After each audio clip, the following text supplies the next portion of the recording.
E aí, tudo bem? Tudo e você? Maravilha. E aí, explica pra gente, fala um pouco pra gente como que foi a sua ideia de acompanhar essa curva, qual que é a metodologia e como é que você tem feito para prever e ter uma acurácia para acertar aí o comportamento. Então, eu gosto muito de fazer conta, né? Então, quando eu vi, assim que saiu o primeiro relatório prevendo como que ia ser a curva no Brasil, eu falei, meu, deixa eu ver se hoje a gente já tá como é que a gente tá nessa previsão. E aí eu comecei a computar e acompanhar por conta própria. E para ver se estava batendo com a previsão mesmo. E aí, no fim, eu comecei a divulgar no Insta, e aí eu percebi que as pessoas estavam gostando de acompanhar também, porque dá um pouco de tranquilidade, a gente meio que prevê o amanhã, né? Nesse cenário de caos. E, no fim, as minhas previsões, bizarramente, estão dando certo, porque as minhas premissas são as mesmas que os outros estudiosos estão fazendo, só que eu acho que eles fizeram uma estimativa muito pessimista, aparentemente, né? Não sei, tudo pode mudar. E como é que você considera, por exemplo, a questão aí daquela estimativa que para cada pessoa diagnosticada ou identificada tem, sei lá, 13, 15 que não foram porque a gente não tem o número de testes aqui no Brasil. Então, esse número é muito difícil fazer essa estimativa, porque o que acontece? Nos outros países, isso também aconteceu. Isso também está acontecendo. Todos os países, não tem nenhum país que está fazendo a estimativa certa. Por quê? Porque tem pessoas que estão infectadas e os sintomas são mais leves, tem pessoas que estão infectadas e não têm sintoma, tem gente que fica infectado com sintomas e não vai fazer teste. Então, tem vários fatores que limitam. E, além disso, a gente tem a limitação de não ter teste disponível. Os únicos países que eu sei que foram mais precisos são aqueles asiáticos, tipo Coreia, Singapura, tal, que investiram bastante em teste. Mas não tem problema a gente estar subestimando para essa estimativa que eu estou fazendo, porque a minha estimativa é mais de velocidade da curva, não do número em si, sabe? Então, na verdade, eu só Uhum. quero ver se a gente vai achatar a curva, é meu único objetivo. Não quero estimar exatamente quantas pessoas vão ser afetadas. E como é que tem sido a curva em São Paulo, no Brasil, no Rio? Eu vi seus posts, achei super legal. No geral, a gente Então, está abaixo da. Fala um pouco dessa questão do pessimismo, vai assim.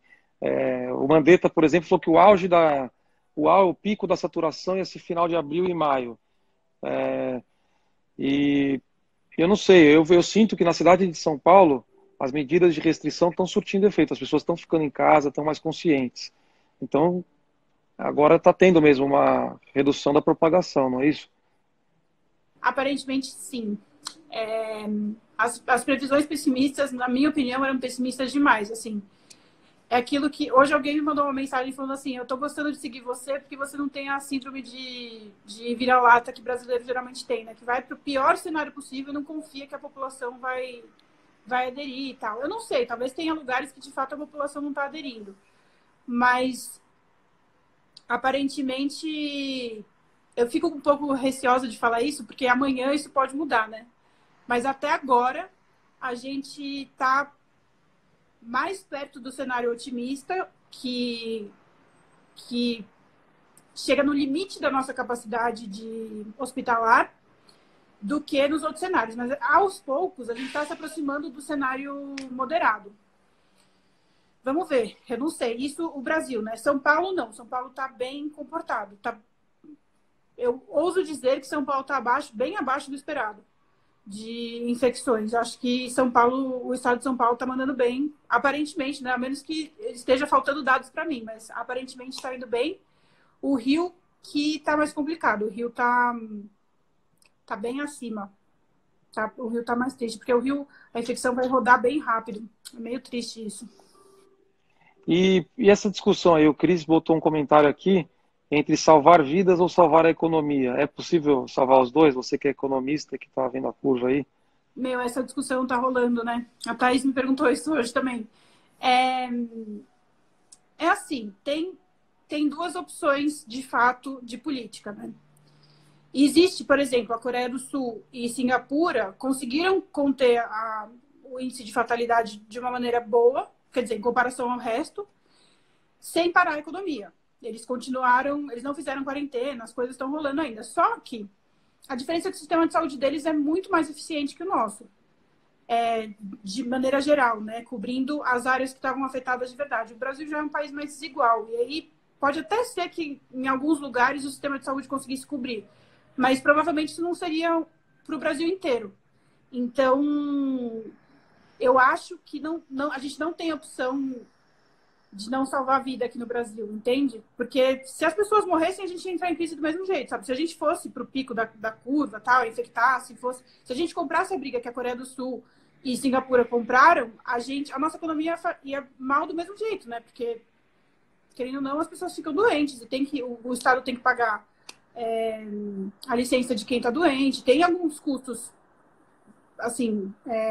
A economia já não estava num bom momento, né? Independente de qualquer coisa, a gente já estava com dificuldade para acelerar, gerar emprego, aumentar a arrecadação. E eu não acho que faz sentido isso que as pessoas estão falando assim, porque as pessoas ficam se inspirando no melhor exemplo possível, que é, por exemplo, Singapura. Só que, cara, Singapura é um regime super restritivo, muito mais próximo de uma ditadura do que de uma democracia como a gente tem aqui no Brasil. Então é muito mais fácil do Estado ir lá e multar o cara que não cumpriu a regra. Então dá para circular a economia nessas condições. Eles têm um sistema de saúde maravilhoso. Aqui não dá, imagina. Ia ser um caos, ia ser que nem tá sendo na Itália. Sabe uma coisa que é engraçada? As pessoas, tem muita gente dando opinião aí, o Roberto Justus deu uma opinião enfática lá, discutindo com o Mion e tal, e sem querer entrar no mérito aqui, a periferia de São Paulo, aqui está o Jal comentando com a gente, o Eduardo Brandão, mal tem acesso à internet de banda larga, então muitas das iniciativas que dependem da internet para difundir informação, por exemplo, essa live aqui, lá na cidade de Tiradentes tem muita gente que não consegue acompanhar porque o sinal é ruim. Isso vale para várias periferias. E aí, então a gente tem uma dificuldade que é conscientizar as classes mais pobres, da galera mais pobre, da importância de segurar a curva, justamente pelo que você disse. Eu ando muito pela cidade, a rede de Sistema Único de Saúde, unidades básicas e hospitais na periferia já está saturada com as doenças normais, com a gripe, com a violência doméstica, com a contaminação com dengue e outros problemas. Então, não é que a gente tem 12 mil leitos em São Paulo, só que desses 12 mil, quantos estão livres e com respirador? Não sobra 2 mil. Então, é difícil, né, Olivia, tratar com números, porque as pessoas não conseguem projetar na realidade do Brasil, né? É verdade. A capacidade brasileira é boa, é muito boa, mas a gente usa bastante a nossa capacidade, né? Então, é limitada mesmo. A Bruna Leite que está aqui acompanhando com a gente, está perguntando se a live é com os dados de hoje. Explica para ela que o update você vai fazer depois, né? Eu até estou acompanhando, mas eu não quero falar não, porque gera uma expectativa que talvez daqui uma hora atualize os dados e mude completamente. Então eu não vou falar não. Isso daí é o dado de ontem mesmo. Mas explica aí como é que funciona a sua atualização, o seu diário, para você ter... Você espera então sempre o dia anterior fechar para você analisar e fazer o vídeo? Isso, para falar qual que é a minha previsão para o próximo dia, se a gente está cumprindo a meta da curva ou não. Eu queria até que soltassem mais estudos, que nem eu estou fazendo, para a gente conseguir acompanhar mais, porque eu fico insegura, porque está muito discrepante o que eu estou prevendo do que os outros estudos previram, sabe? Então, eu estou com medo de ou eu não estar enxergando alguma coisa, ou não sei. Não sei. Mas você se baseia em dados oficiais. Seus dados são oficiais, Sim. você não... Sim, eu baseei em dados oficiais. A capacidade do SUS foi uma conta que eu mesma fiz, porque eu não encontrei... Eu fiz uma estimativa, uma proxy do que a gente tem capacidade, do que daria, do que estão construindo. E aí, enfim, a gente está caminhando... Por enquanto, a gente está caminhando bem. Que legal. Deixa eu ver duas perguntas que estão fazendo aqui. Educação Emocional Coach perguntou aqui para você se a gente não pode esquecer que o Brasil possui a quinta maior população do mundo e o quinto maior território. E se isso também dificulta nessas projeções. Dificulta, né? A gente vê os Estados Unidos aí completamente desesperado, porque é isso, um país muito grande, você fica... A China mesmo, a China mandou bem porque eles fecharam mesmo. Se no comecinho a gente tivesse fechado São Paulo, meu, a chance de não dar nada ia ser gigantesca, sabe? Se no primeiro momento que a gente sabia que estava com problema, já fechar, não sai ninguém, não entra ninguém, já estaria perfeito. Mas não aconteceu isso. São Paulo e o Rio, né? É importante falar. E Brasília, né? Porque Brasília é impressionante. Todos os casos lá do Centro-Oeste estão em Brasília. Todos os poderes, né? O judiciário, o legislativo, o executivo. Inclusive o Cris está falando aqui da falta de harmonia entre os municípios, estados e federação. Não sei se você acha que tem isso um pouco, uma falta de coordenação, independente de questão partidária. Então, eu acho que tá todo mundo aprendendo, né? Os governadores estão mandando muito bem, independente de partido. Eu vou elogiar tanto o Dória quanto o governador do Ceará, que eu esqueci o nome, que é do PT. Estão mandando bem de assumir o controle, porque é isso, né? Eles, de qualquer forma, eles deveriam assumir o controle das regras, né? Não precisa ficar dependendo da decisão do presidente, enfim, da decisão de Brasília. E nesse sentido, enfim, quem pode limitar são os governadores. E aí dá mais responsabilidade para o Estado, sabe? Para o governo do Estado, ao invés de dar para o governo federal. Porque o governo federal tem umas visões meio ambíguas, né? Então, é difícil seguir numa conduta só com uma visão tão ambígua. O Cris falou que é o Camilo, né? Camilo Santana, do Ceará. Isso. E a Bruna está perguntando por que em Nova York explodiu e aqui em São Paulo ainda não. Essa é uma dúvida que eu tenho também. Porque é parecido, né?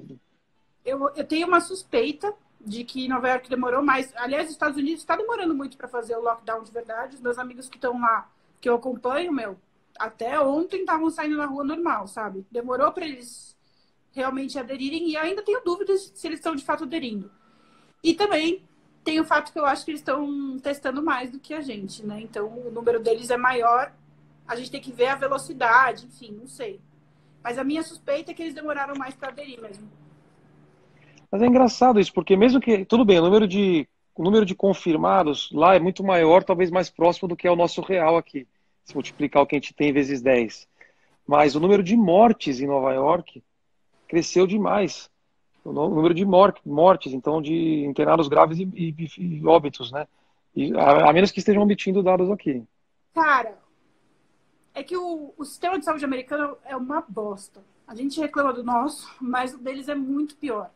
Tipo, tem gente que não vai no médico, é muito, muito, muito comum as pessoas não irem no médico porque não quer gerar dívida, porque sabe que vai entrar lá, vai ter que pagar no mínimo $10.000 para sair de lá com uma receita médica, sabe? Então, muita gente não... É cultural deles, eles só vão quando eles estão no limite mesmo de morrer, aí eles vão para o hospital. Quem não tem seguro, que é a maioria da população, né?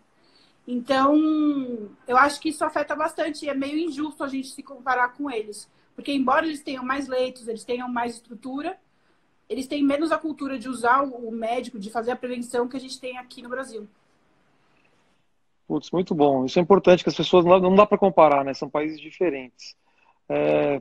Tem duas perguntas legais aqui. A Carla perguntou, pela sua análise da curva, quão mal a gente vai estar em São Paulo daqui a um mês? E a outra pergunta é do Tiago aqui, meu amigão ali da faculdade também, Tiago Gerbasi.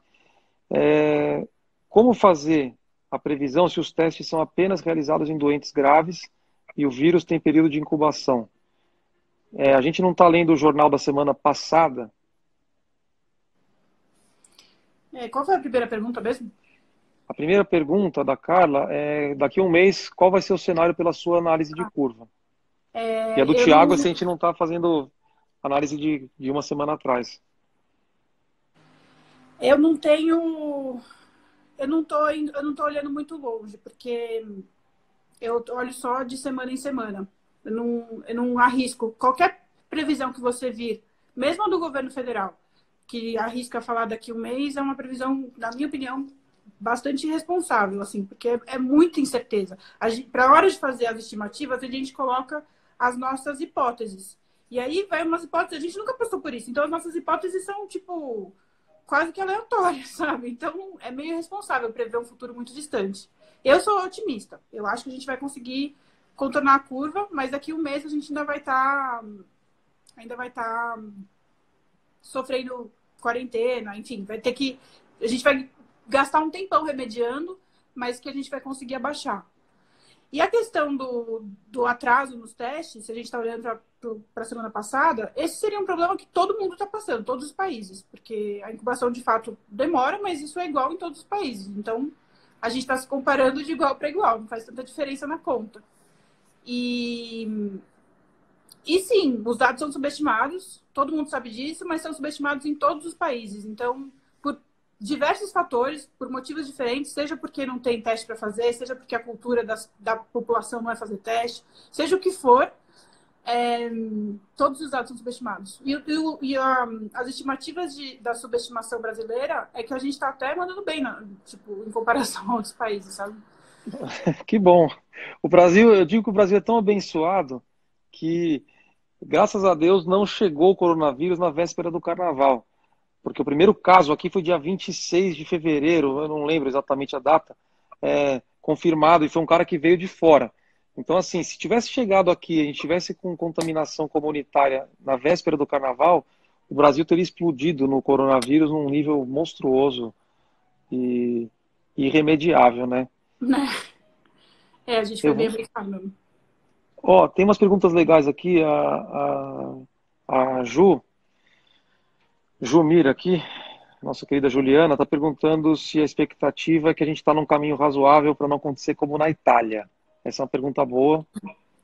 Sim, eu não acho que a gente vai chegar no padrão da Itália. Acho que a gente está bem tranquilo, por vários fatores. Seja porque o nosso sistema de saúde é melhor do que o italiano, melhor, né, em comparação, assim, dadas as proporções de cada país, o nosso sistema de saúde cobre mais. A nossa curva não está tão acelerada que nem estava a deles quando eles estavam na fase que a gente está. E as medidas que foram tomadas aqui, pelo menos na maioria dos estados, de decretar quarentena, foram feitas antes, embora pouco antes, mas foi feito antes que em comparação à Itália. Eu não acho que, assim, as pessoas ficam comparando, e eu vi vários gráficos terroristas falando que na altura do que a gente está hoje, a Itália já tinha decretado várias coisas tal, e não foi bem assim. E por que você acha que a nossa cobertura aqui ela não perde para a da Itália proporcionalmente? Que números você levou em conta para analisar isso? Porque eu tava mais para a vibe terrorista aí, vendo os números. Porque a Itália a população italiana é muito velha, né? Em comparação, a idade média da população é muito velha em comparação ao Brasil. Então, o sistema de saúde deles, por melhor que fosse, não tinha capacidade para comportar tanto idoso, tanta população de risco. A gente já tem uma população de risco bem menor em proporção, né? E o nosso sistema de saúde proporcionalmente também é maior. Então, assim, enfim, eu sou mais otimista. Pô, que bom. Que bom, é importante nessa hora um otimismo baseado em dados e não, né, só por achismo ou por fé. Eu tenho fé, torço, mas é bom ter dados, né? Então vamos lá, tem algumas perguntas legais aqui também. O Cris está perguntando, então o Estado, o SUS, pode fazer a diferença por essa questão da universalidade? Com certeza. Você vê os exemplos, os bons exemplos foram assim, né? Foram sistemas de saúde mais tendendo para o universal. Aqui tem vários tipos de sistema de saúde, né? É meio ruim comparar. Mas eu acho que o nosso SUS, eu só tenho elogios para o SUS. Depois de morar nos Estados Unidos, eu amo o SUS mais do que qualquer coisa no mundo. Para mim é um sistema de saúde quase que perfeito. Só tinha que ser maior, né? E o Júlio Costa perguntou quando será o pico da curva na sua análise? Quanto tempo permanece em alta e qual a velocidade de queda? Você consegue fazer isso ou você não quer se arriscar porque depende de muitos fatores? Eu não fiz essa projeção. Depende de muitos fatores. Eu acho que a projeção do governo está certa. Não é a projeção do resto das estimativas que eu li, mas a do governo, para mim, faz mais sentido. Na velocidade que a gente está hoje, parece que vai ser mais para o final do mês que vem mesmo. O pico. Mas esse pico não vai ser tão ruim, eu acho. Espero. E outra coisa que, vamos ver, acho legal isso, viu, Olivia? Porque, de fato, a gente ter esperança, né, e não ser uma esperança só por vontade, assim, com base em números, é bom para as pessoas falarem, putz, então a gente está no caminho certo, né? Ou seja, é um sacrifício que a gente está fazendo agora, mas que está dando resultado se a gente fizer por um mês, 40 dias, vai realmente baixar a curva, né? O que as pessoas têm que entender é que o nosso objetivo não é não contaminar a população. A gente vai contaminar, a população vai ser contaminada, isso é inevitável. Nosso objetivo é reduzir a quantidade de pessoas ao mesmo tempo no hospital. Só isso. Essa é a nossa meta. Se a gente for devagarinho, todo mundo fica doente e tem atendimento médico, a gente reduz o índice de mortalidade. Essa é a nossa meta. Nossa meta não é não ter casos, como algumas pessoas imaginam que é. Não é isso, é só ir mais devagar mesmo. Putz, muito bom. Ó, tem muitas perguntas, Olivia. O pessoal perguntando para você aqui, ó. Carol, nossa amiga Carol Soares, lá de Penápolis, está perguntando aqui se você se arrisca a dizer por quanto tempo ainda a gente vai se manter em casa como forma de prevenção, se pelo menos 1, 2, 3 meses, ou se tem muitas variáveis para dizer isso. Eu acho que E aí, vai durar pelo menos um mês. Pelo menos 2 meses. Dependendo 2 meses. Eu acho um mês com certeza. 2 meses é bem provável. Tá, então a partir de hoje, assim, então até o meio de não. abril. A partir de hoje, acho que vai mais um mês e meio. Um mês e meio. Então pega abril e um pouquinho de maio. Né? Comecinho de maio. A Educação Emocional Coach aqui disse que viu sua live de ontem e quer saber sua opinião, como economista, da importância do Estado regulando a economia. E aí eu já quero fazer um link também. O Marco falou que a África tem sido uma grande preocupação, né? Ninguém está falando da África. E aí o Luciano Vido perguntou sua previsão para voltar ao normal, você acabou de responder, shopping, essas coisas. Então, um mês e meio a partir de hoje, pelo menos, de quarentena. E a Angélica, professora, que também nos segue, nossa amiga, disse que hoje foi decretado quarentena na Índia. Então, se você acha que pelo tamanho da população e pelos hábitos de higiene e limpeza, pode ter uma situação mais caótica lá na Índia. Eu não li nada sobre a Índia, não quero arriscar. Mas sobre a África, óbvio que a gente tem que se preocupar. Mas pensa que a África, é horrível falar isso, mas é a real. Pensa que eles passam por esse tipo de situação constantemente. É ebola, é SARS, o tempo todo eles têm algum surto de doença. Então, assim, para eles isso é relativamente... Eles sabem, eles lidam com isso melhor do que a gente lida.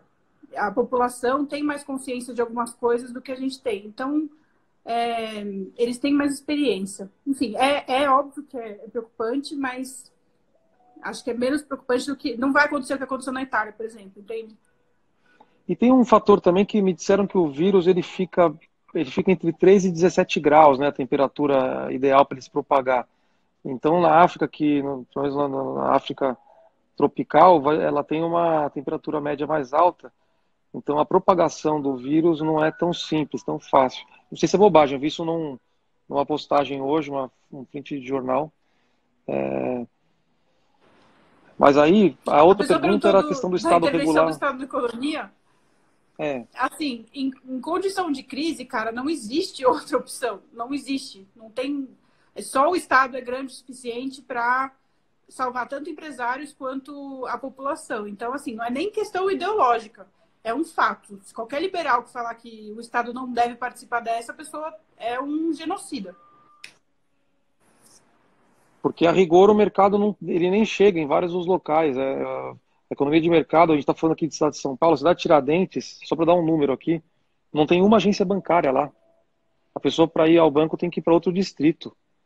Então, é uma coisa de doido, entendeu? Então, a gente tem aí, a periferia de São Paulo, falta tudo. Então, o Estado é fundamental para promover o desenvolvimento social nesses locais. Então, a gente tem que ter... O extremismo é péssimo, né, Olivia? Tanto quem é super, só o Estado faz tudo, como também quem acha que o Estado não serve para nada.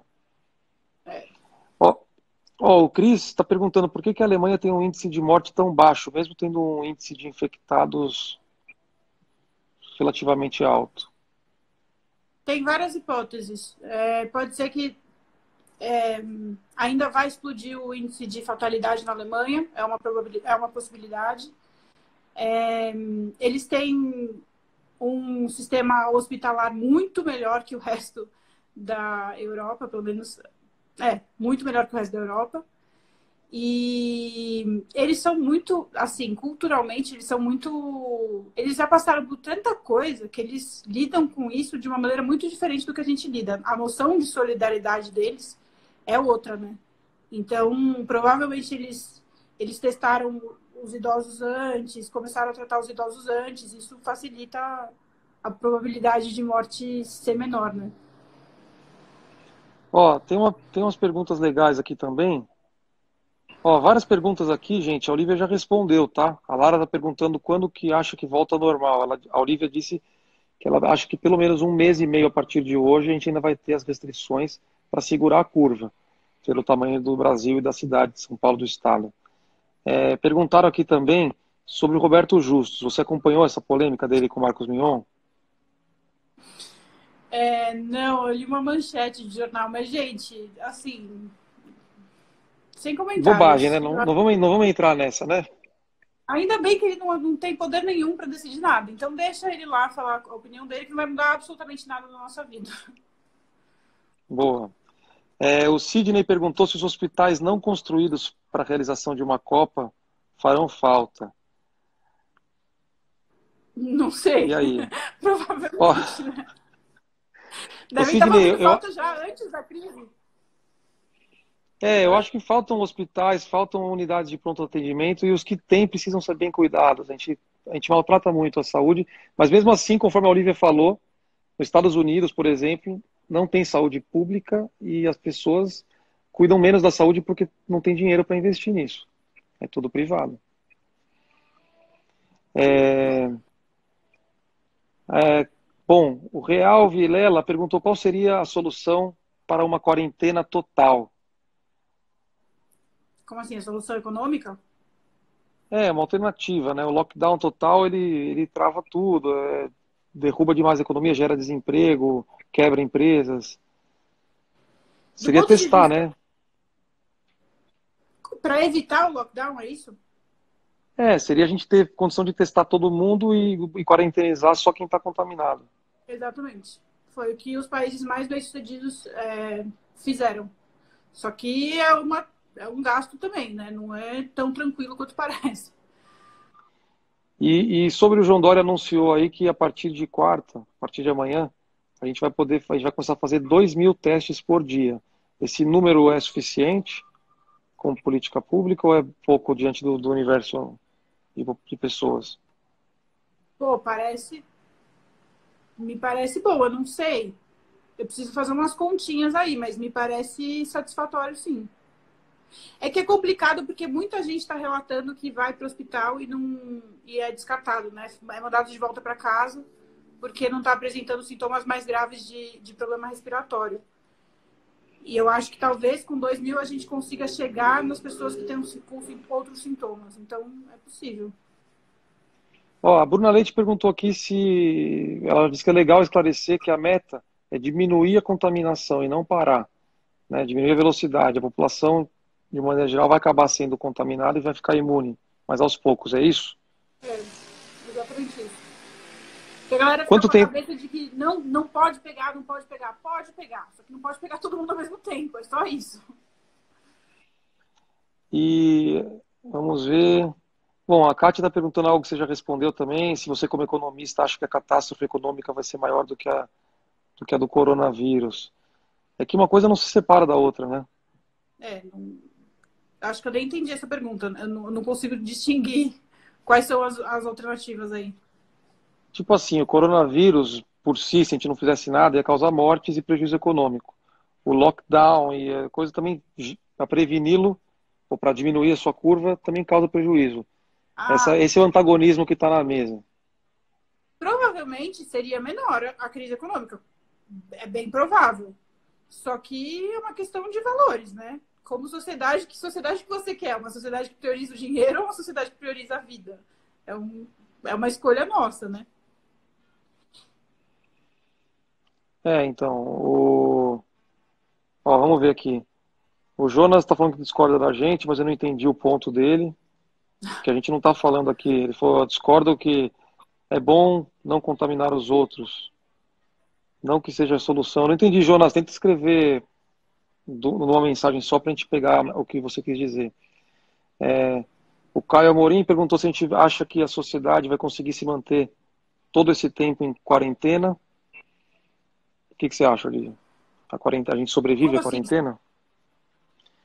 A Os gente tem que comércios que estão sobreviver, não tem que... fechados, os desempregos, a quebradeira que vai Ah, ter. aí vai começar a entrar, e eu acho muito engraçado isso, eu vou até compartilhar uma reflexão que eu estava fazendo hoje, que aquilo, enfim, o Paulo Guedes foi escolhido ministro para fazer reforma, então ele tinha todo o planejamento de reformas.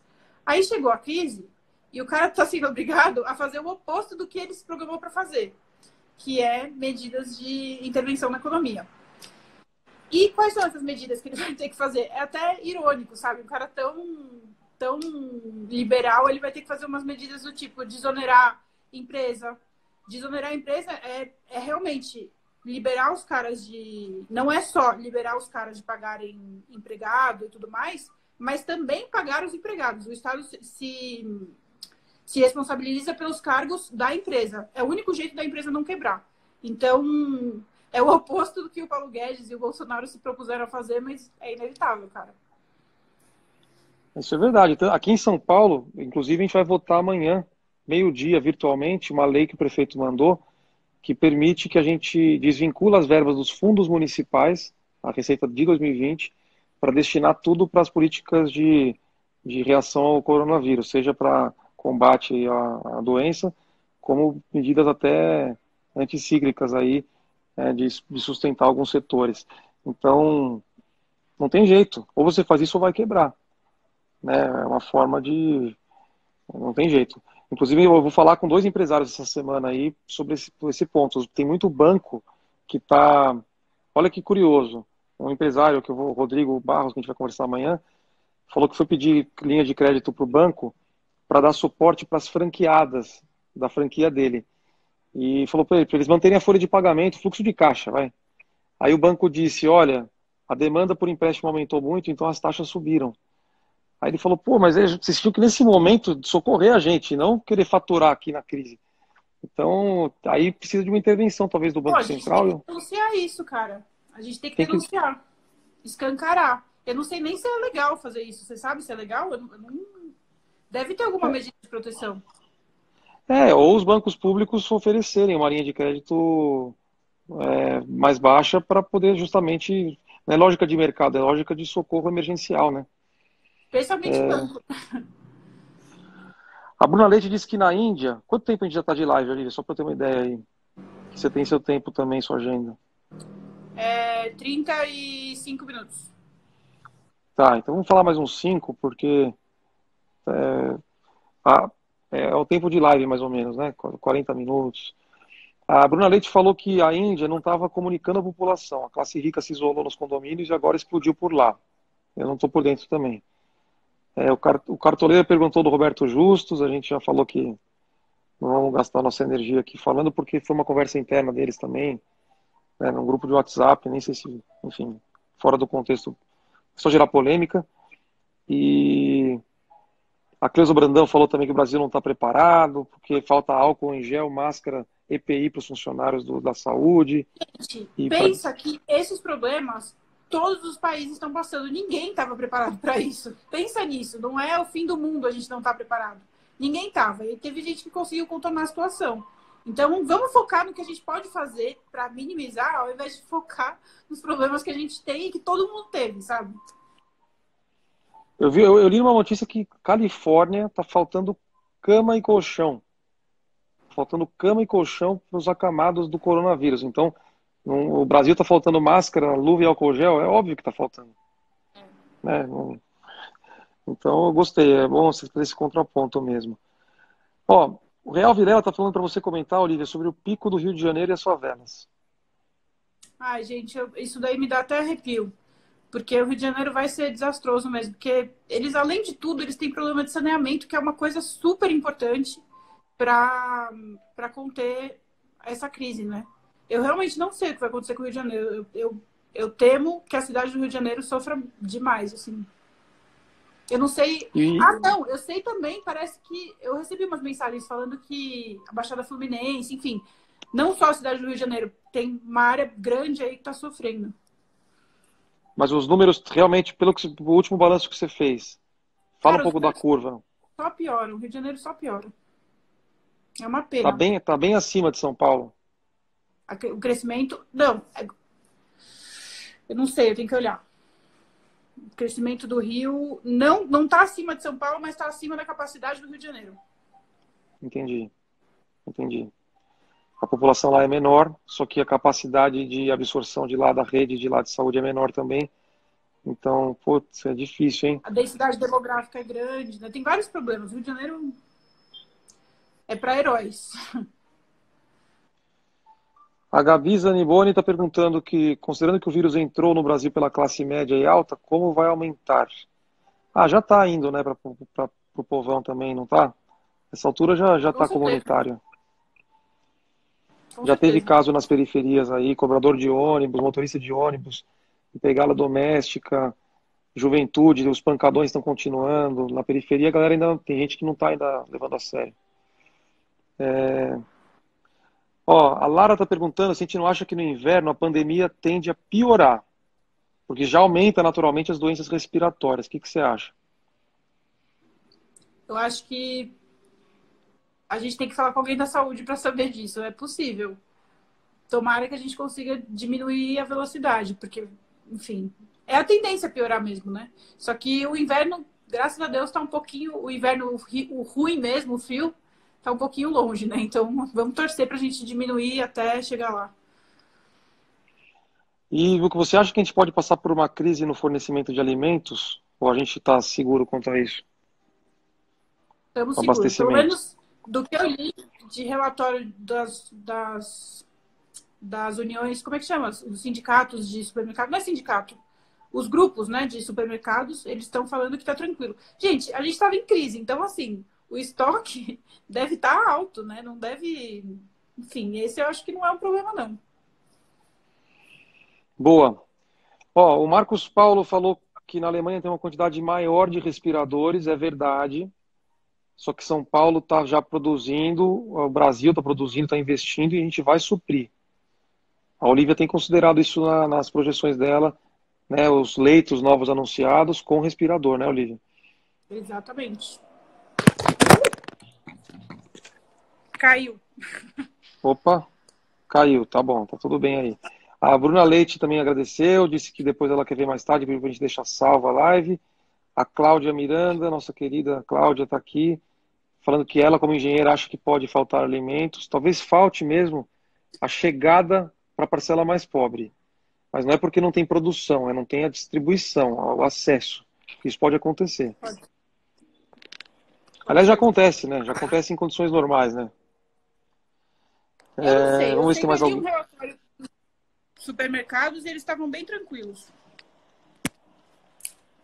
Que são coisas diferentes. Uma coisa é a produção e fornecimento, abastecimento, outra coisa é o acesso à comida. E aí, pessoas em situação de rua, favelas, comunidades, aí já tem um acesso mais difícil. Então, temos que ter um cuidado maior, né? É. Beleza, ó, o Júlio está perguntando se os casos já estão indo para o interior, ou se continua mais só nas metrópoles, nas capitais. Eu não tenho esse dado.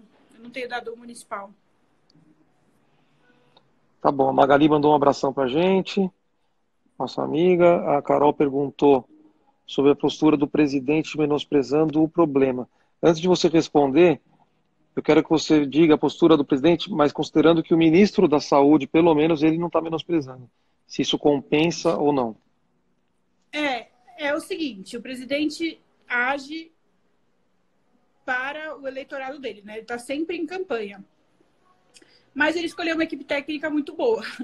Pelo menos na saúde, ele escolheu uma equipe aparentemente muito boa. Então, a gente pode sim criticar o Bolsonaro por ser irresponsável nas falas dele, mas ao mesmo tempo ele faz isso justamente para gerar a mídia. Eu não acho que ele realmente pensa essas coisas que ele fala, porque ele não deixaria o ministro fazer as medidas que ele está fazendo se ele acreditasse de fato que era só uma gripezinha. Ah, vamos gastar dinheiro aí a rodo só para uma gripezinha, né? Ele não acredita de fato nisso. Então ele faz uma narrativa para gerar realmente o conflito e a galera ficar debatendo e amantes dele amarem mais ele e os odiadores odiarem mais. Bom, eu acho que é isso mesmo. Resumiu bem. E você fica mais livre para falar, porque eu, como estou na política, para mim é melhor eu não ficar entrando em bola dividida. Eu acho que a gente tem que se unir mesmo, somar, né? E você é uma economista que está analisando tecnicamente, você não está misturando questão partidária, né? O, o Marcos Paulo falou da população de rua, tem um plano forte na cidade de São Paulo para albergar, triar e dar acolhimento para essas pessoas nos clubes municipais, nos ginásios e até mesmo nos céus. Então, tem um plano para a gente tentar, uma população de 40 mil pessoas em situação de rua. O Felipe está perguntando por que os governos optaram pelo isolamento somente da população de risco. Tem hotéis também, né, Caio, que estão se voluntariando a abrir as portas do hotel para receber população. Eu não sei quais, mas eu li uma matéria falando disso. Por que está focando na população de risco? Porque não, por que não optou por isolar só a população de risco? Gente, é impossível fazer isso no Brasil. É impossível. Tipo, se você morar numa casa gigantesca com a sua avó que tem um quarto próprio dela, tal, talvez você consiga fechar lá a porta e deixar a coitadinha no quarto, trancada. Mas pensa numa família que mora numa casa bem menor, com 5 pessoas na casa e um cômodo só. Não dá para isolar. Vai fazer o quê com a velha? Vai jogar a velha para fora? Não tem o que fazer, gente. Não existe não isolar a população de risco. O Jonas aqui, Iage, ele explicou o ponto dele. Ele discorda da gente. Ele falou o seguinte: só para comparar, Espanha e França têm ótima saúde pública e estão como estão. Ou seja, ele acha que há uma ilusão sobre o SUS baseada em outros países. Ai, cara, esse debate tem que considerar vários elementos. Espanha de onde que essa pessoa tirou essa informação? Porque a Espanha e a Itália têm muito menos leito de UTI em proporção em relação ao... Eu postei até sobre isso hoje, do que a Alemanha e o Brasil. O Brasil tem muito mais. O Brasil está no padrão da Alemanha, sabe? Então, eu não sei o que ele está falando como referência para dizer que o sistema de saúde deles é melhor. Eu não consigo... E você comparou com os Estados Unidos, né? Que lá, por não ter um sistema único, não ter um acesso à saúde público, as pessoas sequer procuram, só vão em caso de extrema urgência porque não tem dinheiro para pagar.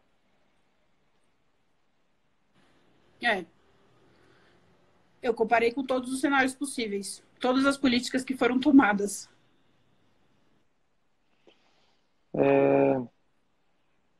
A Guardiã FM está perguntando se os países com faixa etária mais baixa, né, uma média etária mais baixa, tem vantagem. Se você avalia isso nas suas estatísticas, ou seja, a Itália tem uma proporção de velhos idosos maior, mortalidade maior. Aí, se um país for mais jovem, tem menos. É exatamente isso.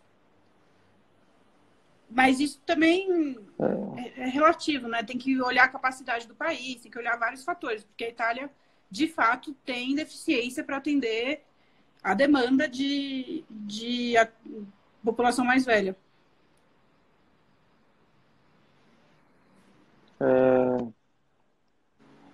Vamos lá. Bom, tem muita pergunta, Olivia. Acho que a gente não consegue responder tudo aqui agora, a gente vai ficar mais uma hora aqui. A Ale está perguntando o que você faria pelos pequenos empresários como política de suporte. Tem que exonerar o máximo possível. E é isso.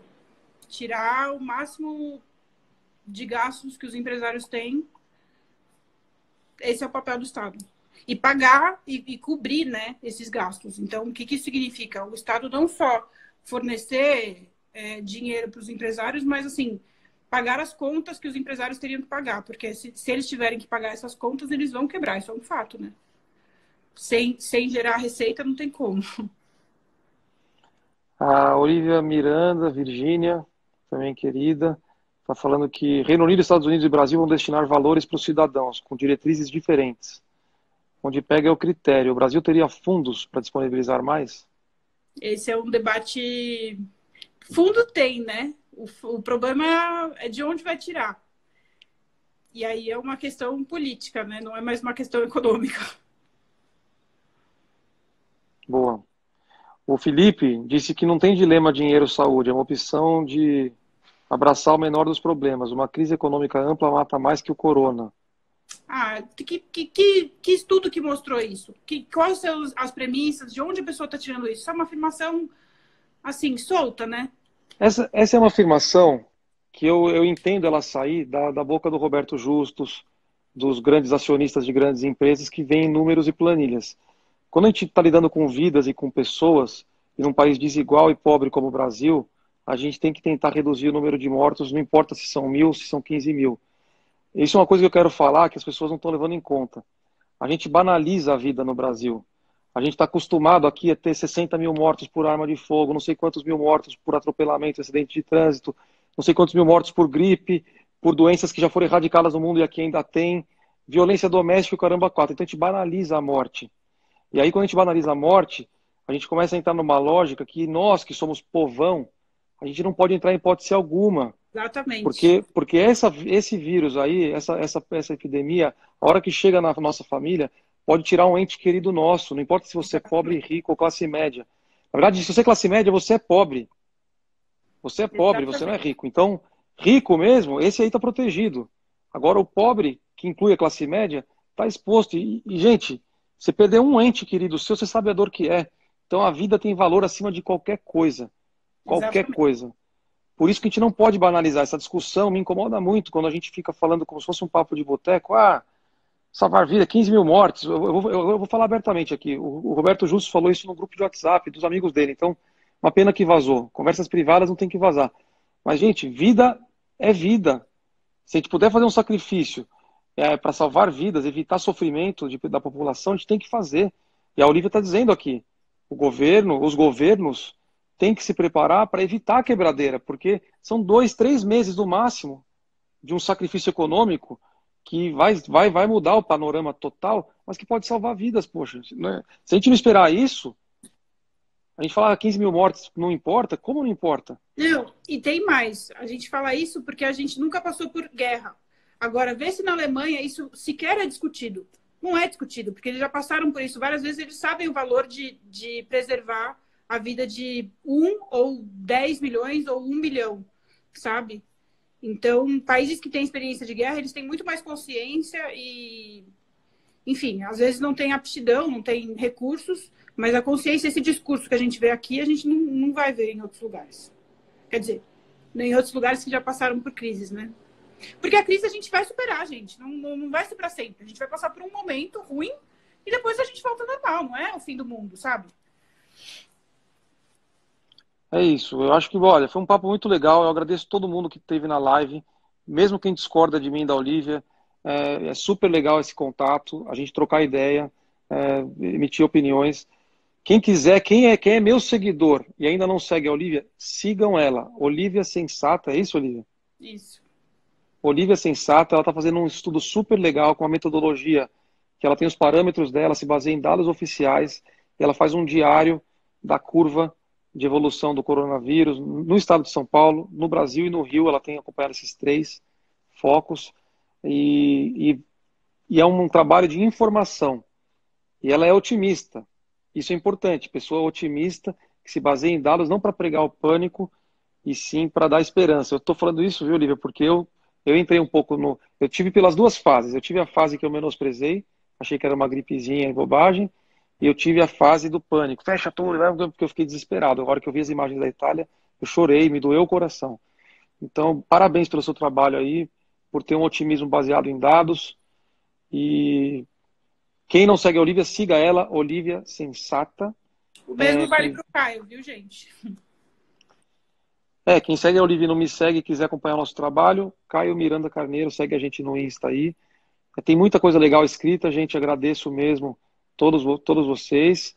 Nós vamos encerrar porque a Olivia tem outros compromissos e eu também. E nós vamos salvar essa live e nós vamos postar depois nas redes, vai estar no YouTube. E quem sabe Mas, na de semana qualquer que vem eu forma, faço. fica 24 horas disponível no seu perfil para quem quiser ver. Exatamente. É isso aí, Olivia. Beijão, se cuida. Beijo, E obrigada. parabéns. Tchau, tchau. Tchau.